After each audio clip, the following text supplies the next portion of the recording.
하이델베르 교리 문답 23번째 오늘 메시지고요. 또 23주간 차 우리가 배울 말씀들입니다.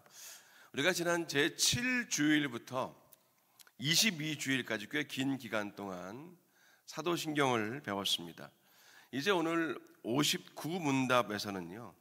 우리가 배운 이 모든 것을 우리가 믿을 때 그것이 우리에게 어떤 유익이 있는가, 그것을 묻고 또 답을 하고 있지요. 우리가 사도신경을 통해서 얻는 유익은 두 가지로 요약되는데 의와 생명입니다. 사도신경 전체를 통해서 우리는 딱 이 두 가지를 단단히 붙들고 살게 되지요. 의와 생명. 예수님 안에 살기 때문에 우리는 하나님 앞에서 의로운 자라고 인정을 받는 것, 이것이 첫 번째 유익인데, 이게 왜 큰 유익이냐면 우리가 이로써 예배를 드릴 수 있기 때문입니다. 거룩하신 하나님 앞에 나올 때 우리를 흠이 없게 여겨주시는 하나님의 은혜는 우리가 예수 그리스도 안에 있기 때문입니다. 그래서 우리를 의로운 자라고 예수님 십자가 보혈로 덮어주시고 인정해 주시기 때문에 우리는 예배할 수 있습니다. 거룩하신 하나님께 나아가려면 죄인들은 나아갈 수 없습니다. 예수 그리스도를 힘입어 그분의 공로를 힘입어 나아가는 길만이 유일한 길이기 때문이고요. 그리고 두 번째는 영원한 생명의 상속자가 되는 것, 즉 영생을 누리게 되는 것이 이 사도신경을 우리가 고백하고 믿을 때 얻는 두 번째 유익입니다. 그리고 이제 뒤에 60문답에서는요 이 내용들을 하나씩 풀어서 가르친 후에 61문답에서는 다시 또 뒤집어서 한 번 더 이 내용을 강조하고 또 검증하는 식으로 오늘 23주일째 메시지는 다뤄지게 될 것입니다. 사도신경의 신앙 고백이 주는 유익을 이제 의로움과 거룩함, 의와 생명, 다른 말로 하면 칭의와 성화로 그렇게 말할 수도 있는데요. 먼저 우리가 바로 59문답으로 들어가 보겠습니다. 59문입니다. 이 모든 것을 믿을 때에 당신에게 어떠한 유익이 있습니까? 그리스도 안에서 나는 하나님 앞에 의로운 자가 되며 영생을 누리게 됩니다. 아멘. 이 위로라는 시각이나 그 접근이 이 하이델베르크 교리 문답의 가장 큰 특징이잖아요. 위로. 여기서는 또 하나의 키워드가 나옵니다. 유익입니다.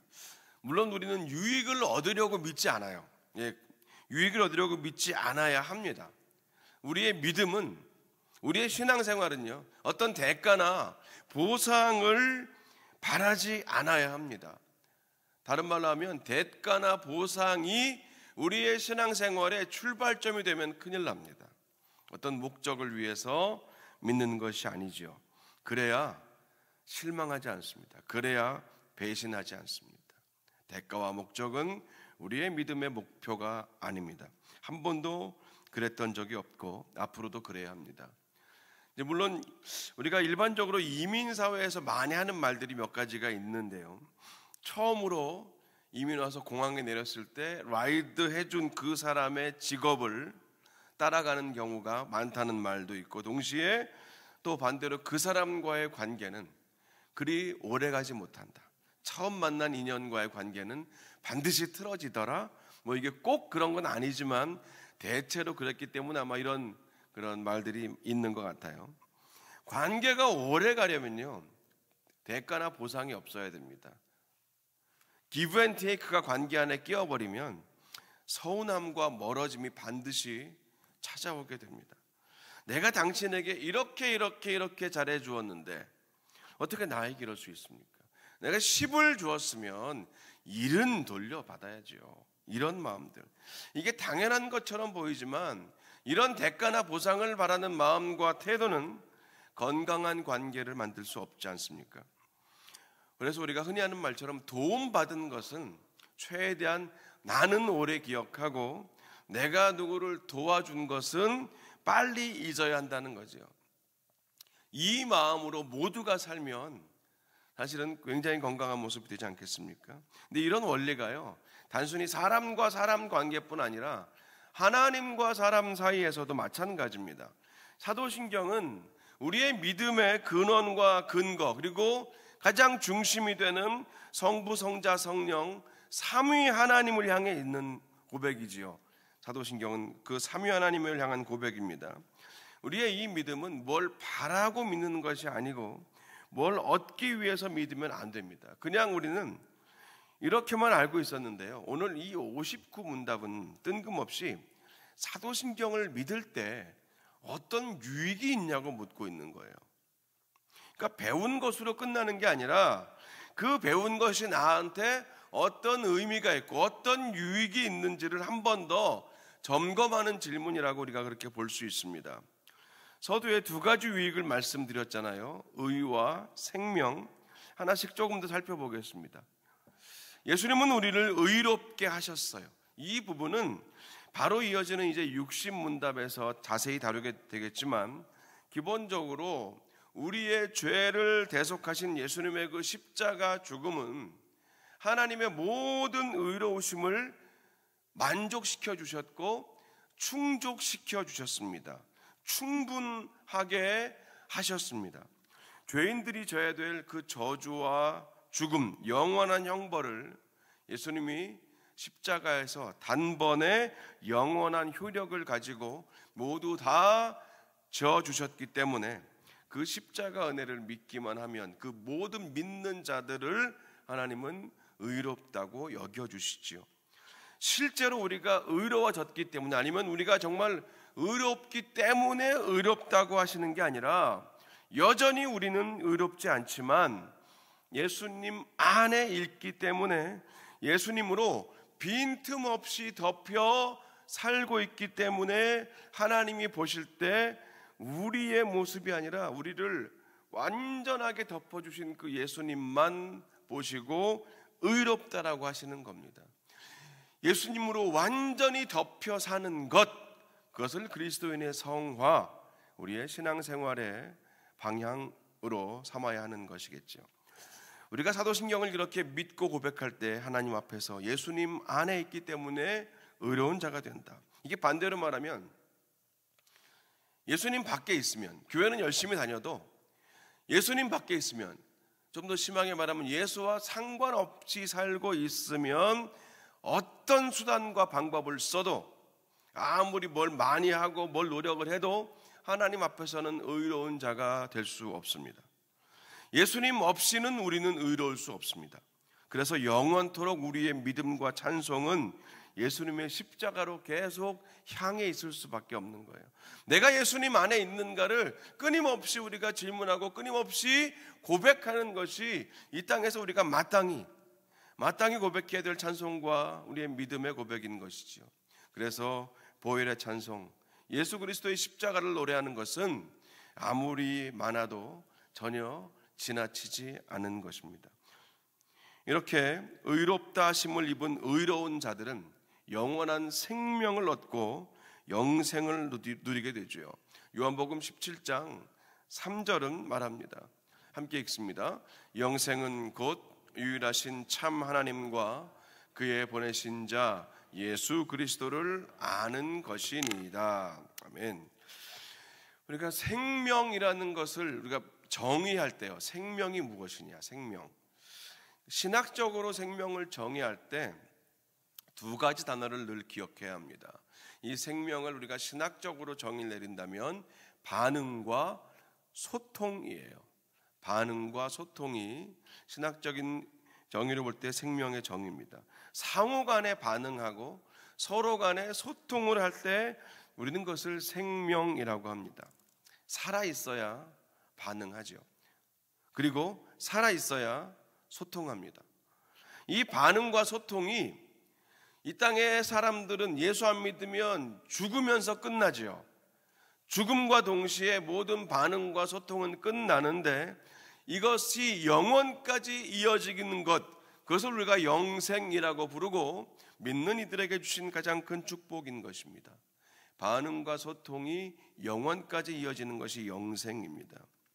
이 땅의 모든 생명은 영원하지 않습니다. 오직 하나님만 영원하시기 때문에 영원하신 하나님을 믿을 때 우리는 그분께 완전히 접붙임이 되고 그분의 그 영원 안에 우리가 동참하게 되는 것, 그러면서 우리도 영원을 살게 되는 것, 이 길밖에 없습니다. 이것이 유한한 우리의 생명이 무한한 하나님께 접붙임 바 되어 우리도 영원을 살게 되는 것, 그 반응과 소통에 무한함으로 사는 것, 이것이 우리의 영생이고 믿음의 선물입니다. 그래서 우리가 이 땅에 사는 동안 삼위 하나님께 반응하고 삼위 하나님께 끊임없이 소통해야 하는 것입니다. 예배가 바로 그런 자리이고 찬양의 자리, 기도의 자리가 다 그렇게 반응과 소통의 자리 아니겠습니까? 이게 바로 사도신경을 우리가 믿음으로 고백할 때 얻는 유익인 것이지요. 그런데 안타깝게도 살아있다고 하지만 죽은 사람들이 있습니다. 심장이 뛰어서 온몸에 피가 돌고, 폐가 뛰어서 호흡이 살아있고, 뇌가 깨어서 생각과 사고를 하면서 산다고 해도 죽은 사람이 있습니다. 반응하지 않고 소통하지 않으면 죽은 사람입니다. 그래서 교회가 필요합니다.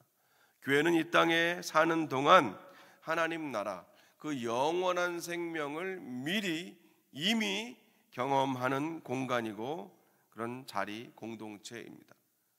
교회를 통해서 우리는 영원을 배우게 됩니다. 삼위 하나님께 반응하는 법을 배우게 되고, 그래서 그분과 소통하는 법을 끊임없이 배우는 것입니다. 이 배움은 끝이 없고, 그래서 우리가 육신의 나이가 얼마가 되었던, 신앙의 경력이 얼마가 되었던 이 반응과 소통을 끊임없이 하는 것, 이것을 우리는 신앙생활이라고 하죠. 배운다는 말은 그 자체로 이미 미완성을 드러냅니다. 아직 미완성이기 때문에 완성을 향해 나아가는 것이죠. 에베소서 4장 13절 함께 읽어봅니다. 화면 보여주십시오. 에베소서 4장 13절 말씀, 없으면 제가 읽어드리겠습니다. 우리가 다 하나님의 아들을 믿는 것과 아는 일에 하나가 되어서 온전한 사람을 이루어 그리스도의 장성한 분량이 충만한 데까지 이르리니, 예수님께까지 이르는 것, 이게 바로 그리스도인의 완전이잖아요. 그것을 위해서 예수님을 믿는 것과 아는 일에 하나가 되어야 되고, 그것이 바로 온전한 사람이라고, 우리 그리스도인의 완전이라고 성경은 늘 말합니다. 자, 바로 이어서 60문답으로 가볼게요. 60문입니다. 어떻게 당신이 하나님 앞에서 의로워질 수 있습니까? 예수 그리스도께 대한 참된 믿음을 통해서만 가능합니다.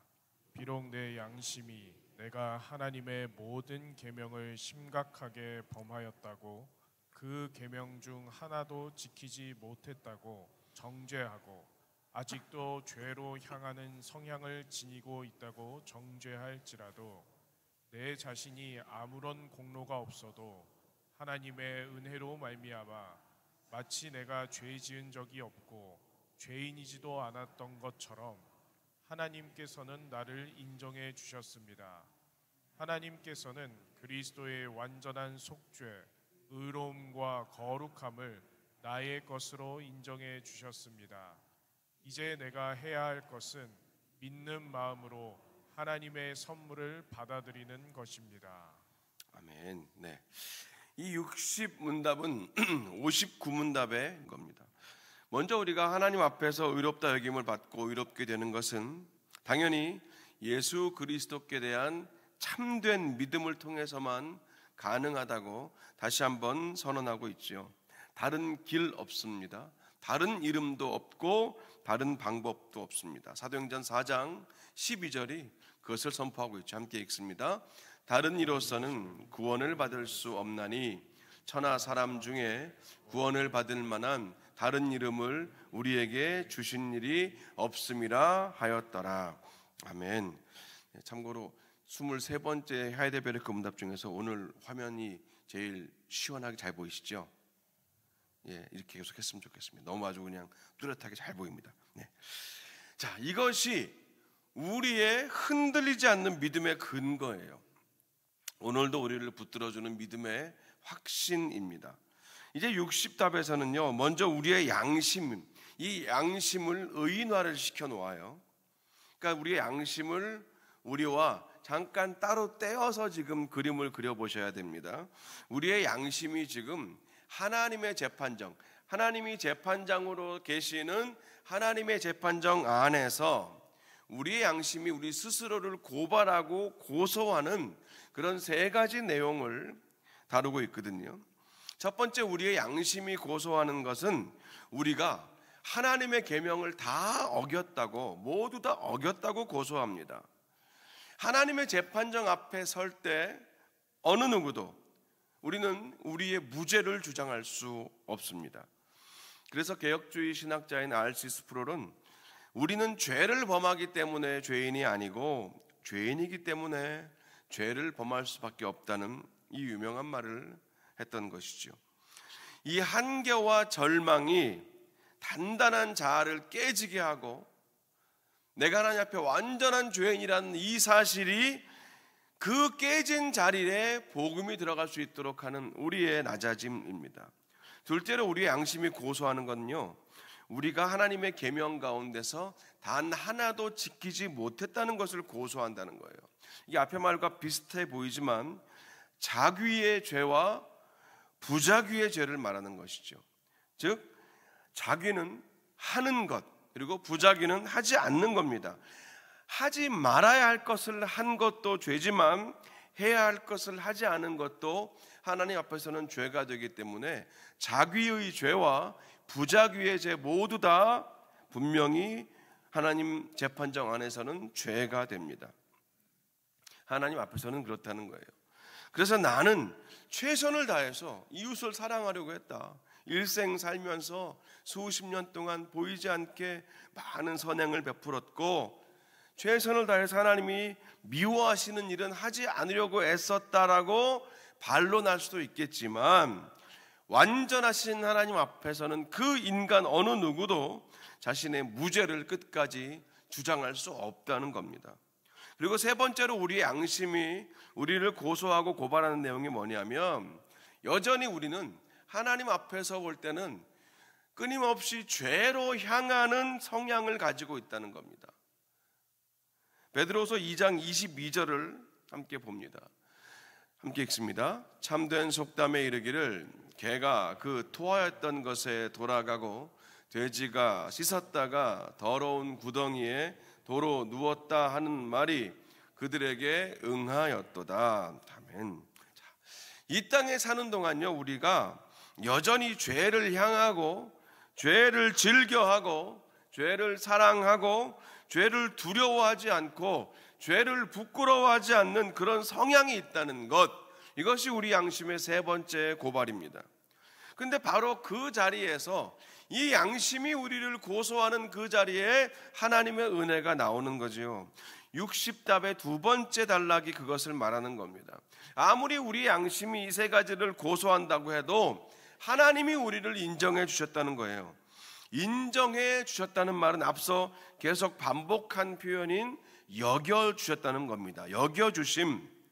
하나님은 우리가 하나님 앞에 아무런 공로도 없고 자랑할 것도 없고 드러낼 것도 없지만 마치 우리가 단 한 번도 죄를 지은 적이 없고 죄인인 적이 없었던 것처럼 그렇게 우리를 여겨주시는 은혜를 주신다는 겁니다. 우리가 아이들을 양육하다 보면 알면서 눈 감아주는 경우가 많잖아요. 목회를 해도 그렇습니다. 알면서 눈 감아줘야 될 때가 적지 않습니다. 가끔 이제 아직 제가 우리 오렌지하나님 교회 사역하면서는 경험 못했는데 이전에 사역할 때는 가끔 주중에 저녁에 음식점에 가면 교회 성도님을 뵐 때가 있어요.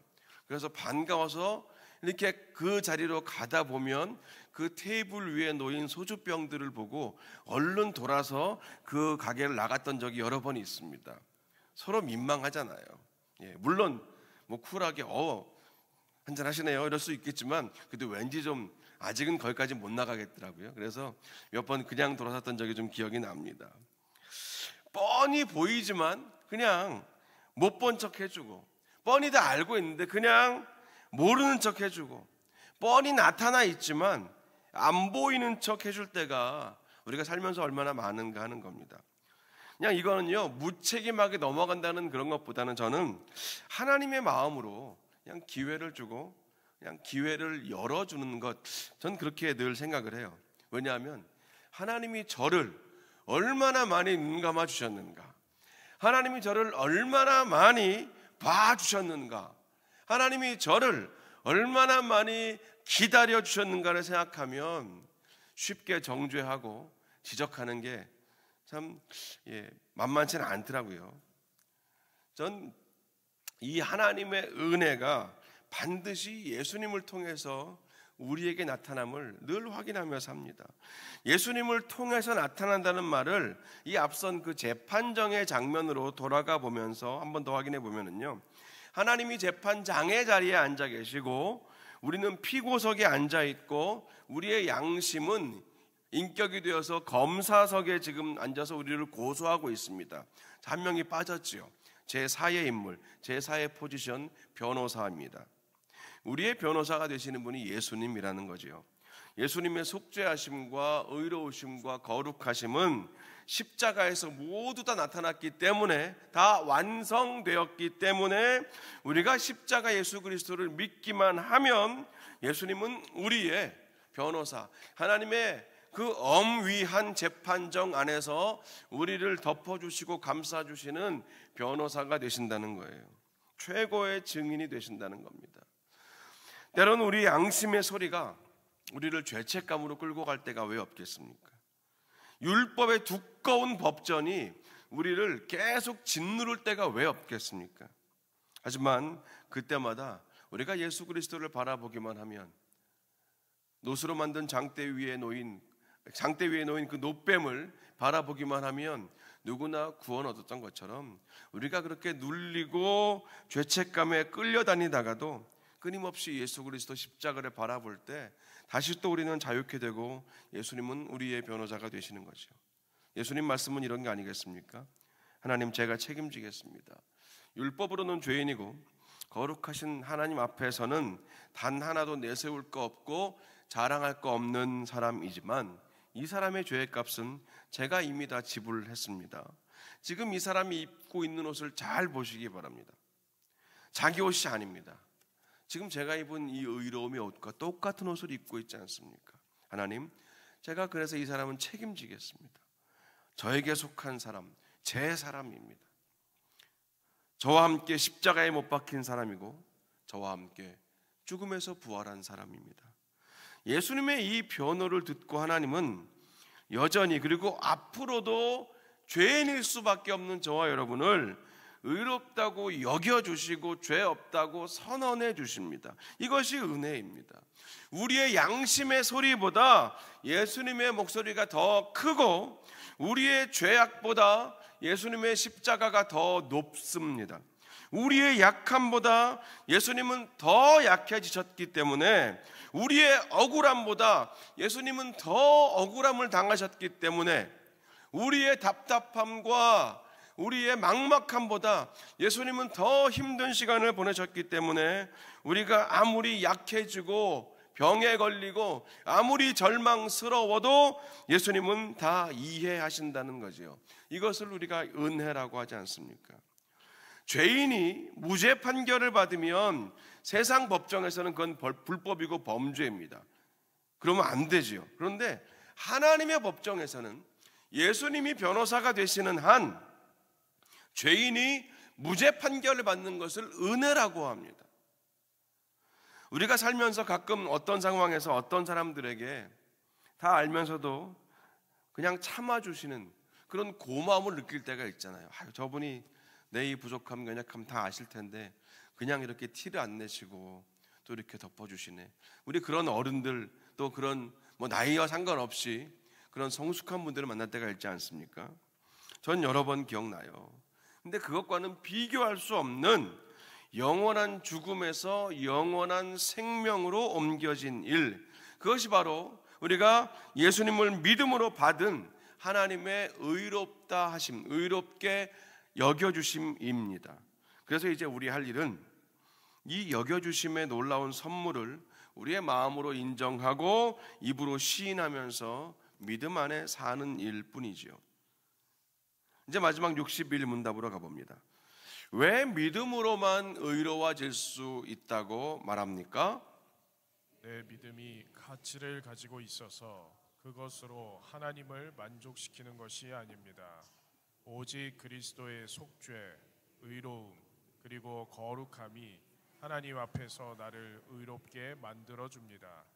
그리스도의 의를 받아서 내가 의로워지는 것은 오직 믿음을 통해서만 가능합니다. 아멘. 아멘. 이 61문답도 역시 앞선 내용들이 계속 연결되는 메시지입니다. 우리가 믿음으로 의롭게 된다는 말은 내 믿음이 강하고 대단하고 굳건해서 그렇게 하나님께 점수를 많이 받는다는 말이 아니지요. 우리는 여전히 연약합니다. 갑자기 건강이 나빠지고, 갑자기 큰 물질의 손해를 보고, 갑자기 사랑하는 사람들이 곁을 떠나고, 갑자기 큰 사고나 큰 사건이 일어나면 그때도 여전히 조금도 흔들리지 않고 하나님을 향한 나의 믿음을 지킬 수 있다고 누가 장담할 수 있겠습니까? 내 믿음과 내 의지가 나를 의롭다 하는 것이 아닙니다. 바꿔 말하면 내 믿음의 행위들이 나의 믿음을 강하게 해주고 내 믿음의 행위가 나를 조금 더 의롭게 하는 것이 아니라는 거죠. 너희가 염려함으로 키를 한 자나 더 할 수 있냐? 이 말씀처럼 내가 애쓰고 노력한다고 하나님 앞에서 죄인이 아닌 척 할 수 없습니다. 의로우신 재판장 하나님 앞에서 우리는 아무리 애를 써도 죄인이 아닌 척 할 수 없습니다. 아무리 숨기고 감춰도 감출 수가 없고 숨길 수가 없는 자들입니다. 그래서 우리는 오직 예수님의 속죄하심과 그분의 의로우심, 그 거룩하심을 믿고 의지할 때만 하나님 앞에 의롭다 여기심을 받고 그 십자가를 의지하여 날마다 예배하고 그리고 이 예배를 영원까지 이어져 살게 되는 것이지요. 이것이 은혜입니다. 여기서 로마서 10장 10절 함께 한 목소리로 읽어보겠습니다. 사람이 마음으로 믿어 의에 이르고 입으로 시인하여 구원에 이르느니라. 아멘. 이 놀라운 은혜를 우리가 믿을 때 이 믿음으로 우리는 예수님의 의로우심을 힘입어 하나님 앞에 설 수 있습니다. 하나님이 보시는 것 우리의 의로운 행위들이 아니라 우리의 믿음입니다. 예수님의 대속의 은혜와 구속의 은총, 그 한없는 의로우심을 보고 그 믿는 믿음을 보고 우리를 의롭다고 하시는 것. 특히 로마서 10장 10절이 말하는 것은 우리 이 믿음이 가진 공공성이에요. 믿음의 공공성이 오늘 요절 로마서 10장 10절에 나오는 겁니다. 공공성이란 말은요, 드러내는 거예요. 표현되는 것, 말해지는 것, 공개적으로 인정되는 것, 행위로 나타나는 것, 이것이 공공성입니다. 표현되는 거예요. 당연하죠. 사람은 믿는 것을 말합니다. 분명히 믿을 때 분명하게 말합니다. 행위로 우리의 믿음을 판단할 수는 없지만 분명히 행위는 우리의 믿음을 드러내는 가장 확실한 수단입니다. 우리의 믿음이 나타나는 가장 분명한 길은 행위입니다. 믿음이 있다고 하면서 어떻게 저럴 수가 있을까? 저분은 어떻게 저럴 수가 있지? 이런 말은요, 모순이 아니에요. 그 사람은 믿음이 없는 겁니다. 진짜 믿는 게 아닐 뿐입니다. 루터가 종교개혁했던 그때 루터의 마음에는 초대 기독교회가 가지고 있던 그 예수님의 제자들로 시작된 그 초대 공동체가 가지고 있던 그 생명과 삶을 걸고 십자가 은혜 앞에 나아갔던 그 값비싼 은혜, 그 소중한 은혜, 그 무엇과도 바꿀 수 없는 가치 있는 은혜를 완전히 세속화와 물질 만능으로 더럽혔기 때문에 루터는 종교개혁을 할 수 있었습니다. 하지만 그 루터의 종교개혁으로 모든 게 다 해결됐습니까? 전혀 그렇지 않죠. 그 이후에도 여전히 모든 것을 버리고 모든 가치를 뒤로하며 예수만 따르는 그 신앙의 길, 십자가 참된 복음의 삶은 쉽지 않습니다. 지금도 마찬가지고요. 왜냐하면 사람들은 더 값싼 은혜를 찾아다니기 시작했기 때문입니다. 덜 희생하고 덜 낭비하고 덜 투자하고 덜 손해보고 덜 꺼내놓고도 똑같은 결과를 얻을 수 있는 길 없을까? 값싼 은혜. 교회와 성도들은 이 값싼 은혜가 주는 세속화의 길을 거절하지 않았어요. 조금만 덜 희생하고 조금만 덜 양보해서 똑같은 결과를 얻을 수 있지 않을까? 이런 질문을 계속하면서 타협하는 거예요. 조금만 더 타협하고 조금만 더 양보하고 그냥 조금만 더 한번 질끈 눈 감으면 마치 더 많은 영혼들을 얻을 수 있을 것 같은, 그래야만 교회가 정말 더 많은 성도들을, 불신자들을 모을 수 있는 것 같은 착각에 빠져서 그 값싼 은혜를 여기저기 흩뿌리고 다녔습니다. 그래서 자신의 아들의 생명을 내주셨던 하나님의 그 값비싼 귀한 값어치 있는 은혜는 너무나 쉽게 타협하고 양보하고 질끈 눈 감는 값싼 은혜가 되었습니다. 그래서 독일 나치 시대에, 히틀러 시대에 살았던 신학자요 목사였던 보네퍼 목사님은 나를 따르라라는 책에서요, 이 값싼 은혜를 정의하고 값비싼 은혜의 회복을 말했습니다. 결국 그분은 나치에 저항하다가 붙잡혀서 처형을 당했는데, 하나님의 은혜는 결코 값싼 것이 아닙니다. 하나님의 은혜는 값비싼 것입니다. 예수님의 피값으로, 생명값으로 사신 그 값비싼 은혜를 모든 믿는 성도들이 선물로 받은 겁니다라고 외치면서 값싼 은혜야말로 진짜 교회의 적이라는 것을 말했습니다. 저는 오늘 그 책의 한 부분을 좀 길지만 쭉 읽어드리면서 오늘 말씀을 마치려고 합니다. 값싼 은혜와 값비싼 은혜에 대한 내용입니다. 보네포 목사님의 책에 있는 내용입니다. 값싼 은혜란 싸구려 상품이요, 떨이로 팔아버린 사죄요, 떨이로 팔아버린 위로요, 떨이로 팔아버린 성례전입니다. 값싼 은혜란 교회의 창고에 무진장 쌓여 있어 언제나 손쉽게 무제한으로 제공될 수 있는 것과 같습니다. 한마디로 값싼 은혜는 대가나 노력 없이 얻는 은혜입니다. 계산이 이미 끝났기 때문에 영수증만 제시하면 모든 것을 언제든지 공짜로 가질 수 있는 것, 그런 것이 바로 은혜의 본질이라는 거예요. 은혜를 이렇게 가르치는 교회는 이를 통해서 우리가 은혜를 이미 소유했다고 말합니다. 이러한 교회에서 세상은 그 죄를 헐값으로 그냥 덮어버립니다. 사람들은 죄를 뉘우치거나 죄로부터 벗어나기를 바라지 않습니다. 따라서 값싼 은혜란 하나님의 살아있는 말씀을 부정하는 것이요, 하나님의 말씀이 인간이 되었다는 사실, 즉 성육신을 부정하는 것입니다. 값싼 은혜란 죄인을 의롭다고 인정하는 것이 아니라 죄를 의롭다고 인정하는 것입니다. 값싼 은혜란 우리 자신이 소유하고 있는 은혜입니다. 값싼 은혜란 참회가 없는 사죄요, 교회의 치리가 없는 세례요, 죄의 고백이 없는 성만찬이요, 개인적인 참회가 없는 사죄입니다. 값싼 은혜란 뒤따름이 없는 은혜요, 십자가가 없는 은혜요, 인간이 되시고 살아계시는 예수 그리스도가 없는 은혜입니다.